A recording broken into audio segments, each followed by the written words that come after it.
Nuolat bažnyčia mus kviečia įsiklausyti Dievo žodį. Ir žinotas Dievo žodis, kuris yra pateiktas, jis yra susietas. Ir pavyzdžiui, pirmajam skaitinį, kurį mes girdėjom, buvo pasakyta apie Jeruzalę. Apie Jeruzalę, kuri skleidžia džiaugsmą. Ir kada, sako pranašas Izaijas, tai išvysite, pradžiugs jūsų širdis, jūsų kaulai sužaliuos, nelyginant žolė. Savo tarnams viešpats apreikš savo ranką. Taigi, turbūt dar tai, ką mes girdim apie Jeruzalę Senajam testamente, galėtume susijęti su naujaja dangiškąja Jeruzalė, apie kurią kalba paskutinė švento rašto knyga, Švento Jono apreiškimas. Tai Apokalipsė kitaip įvardinta, kur ten pasakyta, štai aš regėjau naująją Jeruzalę nužengiančią iš dangaus. Tai toks įvadas yra, iškart mus įveda, apie ką kalba, įveda į temą, apie ką kalbėsim, apie ką esat, kviečiami Dievo apmastyti. Ir žinoma, bažnyčia. Jūs esat, mes visi esam Dievo bažnyčia. Kada, pavyzdžiui, mes girdim, kritikuoja labai dažnai bažnyčią ir aišku, strėles nukreipia labiau į kunigus, ten vienokie ar kitokie jie yra, kritikuoja bažnyčią. Bet bažnyčia yra ne vien tik tai kunigai, kurie gali būti ir vienokie ar kitokie, bet bažnyčia yra visa bendruomenė, kuri susirenka. Ir be abejonės mes susirenkam dabar namuose, bažnyčioje, pastate, kuris būna kartais labai gražiai išpuostas, arba kuris būna paprastas. Taigi ir mes mes turim tam tikrą, įsivaizdavimą apie bažnyčią, kaip minėjau, bažnyčia, taip, čia gal ir žmonės ten, kurie renkasi, jie tokie įdomus, kas žiūri iš šono į mus, vertina, ir pastatas, kuriame jie tenais yra, gražus pastatas, negražus pastatas, vienoks ar kitoks. Ir žinot, daugelis galvoja, kad bažnyčia yra, tokia uždara.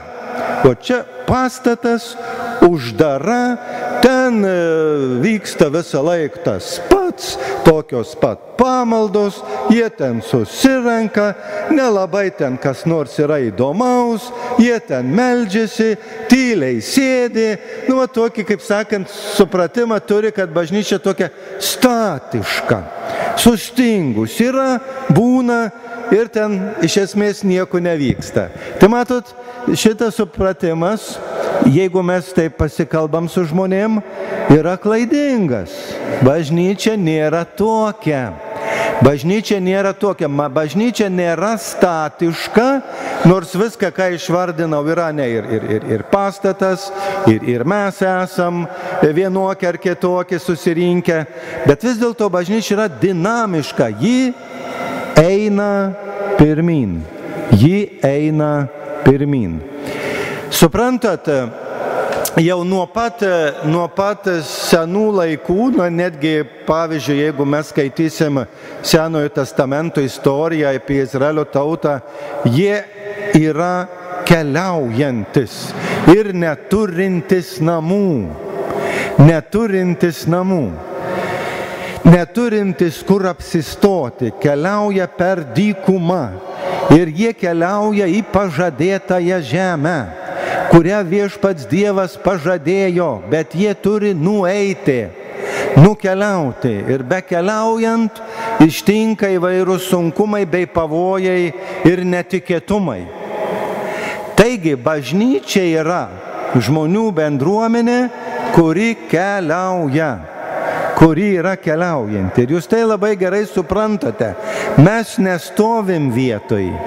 Jeigu mes pasižiūrim į save prieš metus, prieš 2 metus, prieš 10 metų ir panašiai, buvom vienoj vietoj, dabar esam nukeliavę į kitą vietą. Turim ir kitą tikėjimą, ir kitą supratimą, ir kitą meilę, ir kitą kantrybę, ir daugelį dorybių įgyjom ir panašiai. Tai suprantat, bažnyčia yra keliaujanti, ji keliauja, ji eina. Ir, kaip minėjau, į pažadėtąją žemę. Tai viešpaties Dievo pažadėtas mums yra tikslas. Ir turbūt pats bjauriausias yra dalykas žmogui. Nesvarbu, kiek jis metų beturėtų, bet kada jis sustoja, kad jis nebeturi kur eiti, kad jis nebeturi tikslo, jam nebėra vilties, jis nebeturi gyvenimo džiaugsmų. Ta turbūt labai gerai visi žinom. Ir ypatingai senesni žmonės. Žinot, jauni žmonės, jie dar turi įvairių pasirinkimų. Jie keliauja per pasaulį. Mes keliaujame bažnyčioje. Jie turi vienokius tikslus. Mes turime kitokius tikslus. Mes turime Dievo pažadą. Jie turi pasaulio pažadą. Suprantat, yra tikrai didžiulis skirtumas ir mes tai suvokime. Bet jeigu žmogus ateina iki tokio momento, kad jis niekur nebekeliauja, sustoja, labai tada liūdna yra, labai tada yra sunku. Ir todėl nekeista, kad bažnyčia pradeda lankyti pagyvenę žmonės. Kai sulaukia metų pakankamai, jie nebeturi kur eiti ir jie tada suvokia, labai aiškiai supranta, kad bažnyčia yra keliaujanti, kad nesu aš vietoj sustojęs ir kad aš ateinu, susitinku su Dievu ir štai nauja patirtis, štai susitikau žmonės, štai mes kartu keliaujame, štai mes bendraujame, štai mes galvojame, kaip įveikti tam tikrus sunkumus, vienas kitam padedame, galbūt vienas su kitu ir susipykstame, visko būna, bet mes esam tokioj kelioniai. Tai pagrindinė bažnyčios žymė yra, jog bažnyčia nėra statiška, stovinti vietoj, bet keliaujanti. Ir visi mes, čia atėję, esam tame kelyje. Esam tame kelyje ir dėl to be abejonės mes esam čia. Sėdim tyliai, bet keliaujam pirmin. Suprantat, kaip kartais būna. Ir labai įdomiai šiandien yra pasakyta Evangelijoje, kad viešpats paskyrė dar kitus 72 mokinius. Žinot, jeigu ten skaitysit arba klausysitės įvairių pamokslų apie šiandieninę švento rašto šitą vietą, rasit daug aiškinimų. Daug aiškinimų, ką reiškia tie 72 ir panašiai. Bet aš radau tokį irgi kitokį įdomų aiškinimą. Jeigu, 12, žinot, yra 12 mokinių, 12 apaštalų, kuriuos Jėzus pasiskyrė. Padauginsime iš 6, bus 72. Visada šventas raštas, žinot, su skaičiais, taip jis žaidžia, su skaičiais operuoja, kad tu pradėtum galvoti, ką tie skaičiai reiškia. Tai 12 savaime suprantama, 12 giminių, Izraelio tauta, viešpats paskyrė mokinius ir dar kiti 6. Kodėl 6 reikia? Kodėl 72, žinot, irgi, kodėl 6? 6 pas žydus Biblijoje reiškia, skaičius, kuriame nėra pilnatvės, dar kažko trūksta. Ir dėl to mes keliaujam, kodėl? Dėl to, kad dar kažko trūksta. Nesam atėję, nesam tobuloj būsenoj. Yra daug trūkumų kiekvieno mūsų gyvenimo. Ir taip pat bažnyčioj yra tam tikri trūkumai. Ir nuolat yra, žinotas, nėra pilnatvės. 7 yra pilnatvė.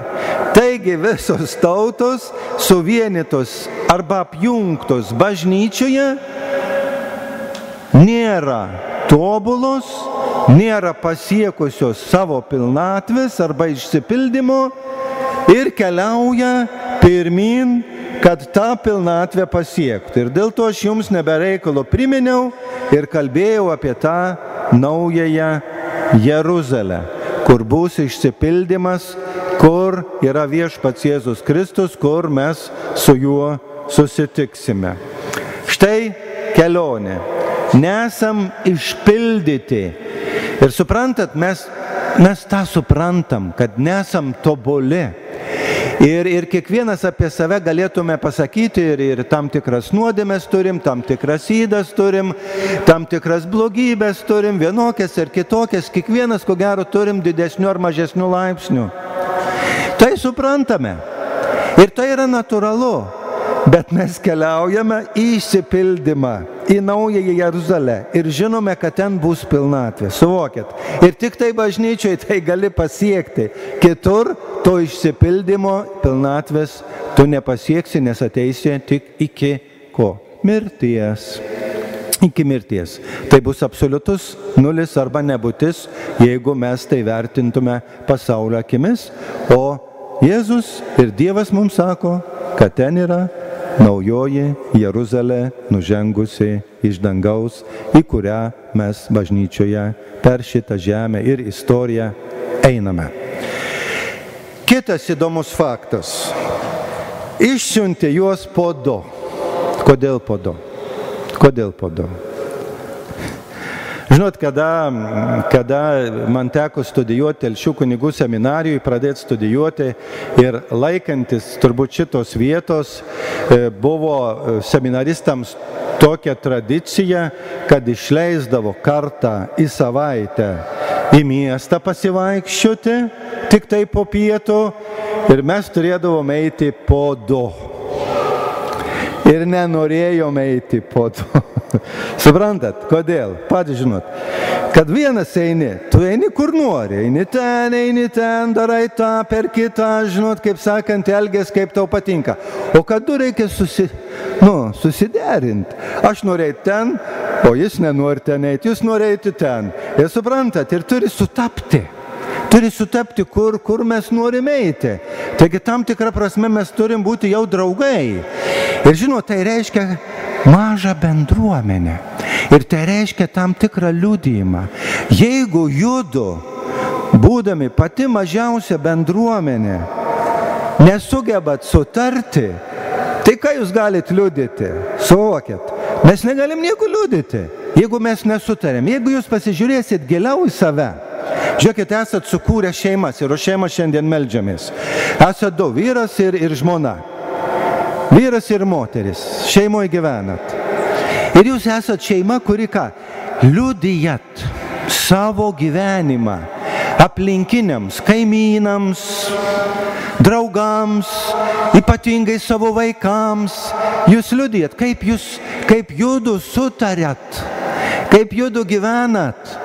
Kuo jūs kvėpuojat, jūs vaikai girdi ir mato. Jūs esate ta pirmoji, kaip sako bažnyčia, bendruomenė. Ir matot, kaip nėra lengva šeimo jums abiems ateiti į bažnyčią. Įsivaizduojate, jeigu jūs pagalvojate taip giliau. Ir žinot, aš kartais pakalbu ir nerandu aš atsakymų, kartais klausdamas jūsų, kodėl taip yra. Net neišvardina tų motyvų. Bet aš tikrai aiškiai žinau, jeigu judu du negalit kartu ateiti į bažnyčią, yra tam tikri trūkumai jūsų šeimoje. Suvokėt, nes nėra tos, nėra pilnatvės, nėra jungties, kažko pritrūksta, negalit visko iki galo pasidalinti, nesat ta ypatinga bendruomenė. Ir iš tiesų, kada tu matai, kada ateina vyras ir žmona į bažnyčią kartu, iškart gali suprasti, kas be ko. Šeimos gyvenimas nėra lengvas, aš žinau, bet jau jie, žinot, yra liudijimas. Jie abu atėjo į bažnyčią. Ir jie jau yra. Ir žinot, dabar šiais laikais, kadangi tokių žmonių nėra daug, visi žiūri, o kokia nuostabi šeima, žiūrėkit, jie kartu eina, jie kartu, matot, kaip vienas kitą supranta, gal vyras ir nenori eiti, gal jis visiškai kitką galvoja, gal ir to tikėjimo neturi, taip toliau, bet jis tiek myli savo žmoną, kad jis viską padėjo į šalį ir su ją atėjo. Ir žmona, kas be ko, tai įvertina, ne moteris, juk taip? Taip. ir kartais jūs tiesiog numojat ranką, nes nėra taip lengva prikalbinti savo mylimo ir brangiausiojo žmogaus. Štai atrodytų pasakymas paprastas. Siunti juos po du. Ir mes galvotume, kažkas po du, ten seminaristai po du vaikščioja, tegu jie ir vaikščioja, jie neturi su kuo vaikščioti ir taip toliau. Ne, čia yra modelis, pavyzdys, paraginimas kiekvienam krikščioniui, kuris keliauja, nestovi vietoje. Kad jis atrastų tą pilnatvę, kad jis suvoktų, kad jis yra keliaujantis, nesustojęs. Suprantat? Štai, aišku, labai daug viskų prirašyta, dar paskutinį dalyką, ką paminėsiu. Kad eitų pirma jo į visus miestus bei kaimus. Žinot, tas laikas, per kurį mes išgirstam Dievo žodį ir jį suprantam, yra tam tikras.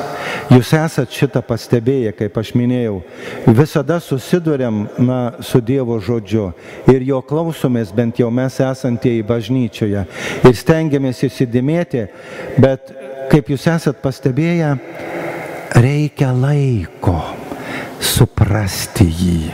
Tai istorijoje Dievas, jis ateina per tam tikrą laiką, į tam tikrą vietą. Jis ateina. Ir labai taikliai šičia šiandien šventajame rašte yra pažymėta, kad jis ateina per savo mokinius. Tie, kurie pirmiau suvokė ir išgirdę jo žodį, nuėjo ir paruošė jam vietą. Taigi pakalbino, liudijo, kalbėjo, gyveno tuo tikėjimu, kurį pažino susitikę su Jėzumi Kristumi. Tai kiekvieno mūsų kaip bažnyčios nario užduotis ateiti ir paruošti vietą Jėzui, kuris ateis. Kaip minėjau, ten paskutiniais laikais jis ateis ir su juo mes susitiksime, kaip skelbia šventasis raštas, veidas į veidą. Bet paruošiam vietą. Ir žinot, šitoj vietoj turbūt tam tikras ir priekaištas šių dienų tikintiesiems yra ir mums visiems, kad mes nepakankamai sugebam nueiti ir paruošti vietą Jėzui, kur jis galėtų ateiti. Bažnyčioje, kas be ko čia yra, bet kada išeinam už jos ir kada mums reikia kalbėti apie tikėjimą vienokiu ar kitokiu būdu, arba, kaip minėjau, liudyti, arba šeimoje gyvenant vyras su žmona irgi liudyti tą tikėjimą, paprasčiausiai sekmadieniais nueiti bažnyčią tik tiek, jau kaimynai mato ir žino, kas čia tokie gyvena, suprantat, ir jie visiškai kitaip vertina, ni žodžių nereikia, nėra taip paprasta. Bet mes esame siunčiami tai daryti. Ir kartais labai dažnai, kaip yra kaltinami kunigai, tai jie turėtų eiti, jie turėtų sakyti, jie turėtų paruošti, jie turėtų viską padaryti. Jie nepadarys dėl to, kad jie gali nueiti nedaug vietų ir labai mažai vietų. Tai yra visi 72, tai reiškia visi yra siunčiami viešpaties Jėzaus Kristaus. Ir tu girdėdamas šitai turėtum įsisąmoninti. Na ir pabaiga taip pat įdomi, nors aišku, ne tų žodžių, kuriuos girdėjom visų pabaiga, bet šiaip nieko kelyje nesveikinkite. Kaip reikia suprasti šito žodžio? Nieko kelyje nesveikinkite. Iš tikrųjų, kokios mūsų būna kalbos, kada susitinkam su savo artimaisiais, draugais ir kitais pažįstamas arba šiaip žmonėmis. Apie viską kalbam, apie viską. gerą orą, vasarą, šilumą, šalčius, kelionės, bet apie Dievą mažai ką mes kalbame. Taigi reiškia, kad per daug netuščia žodžiaukite. Nes jeigu įsivelsime įvairias kalbas, kurios nieko nepasako, taip.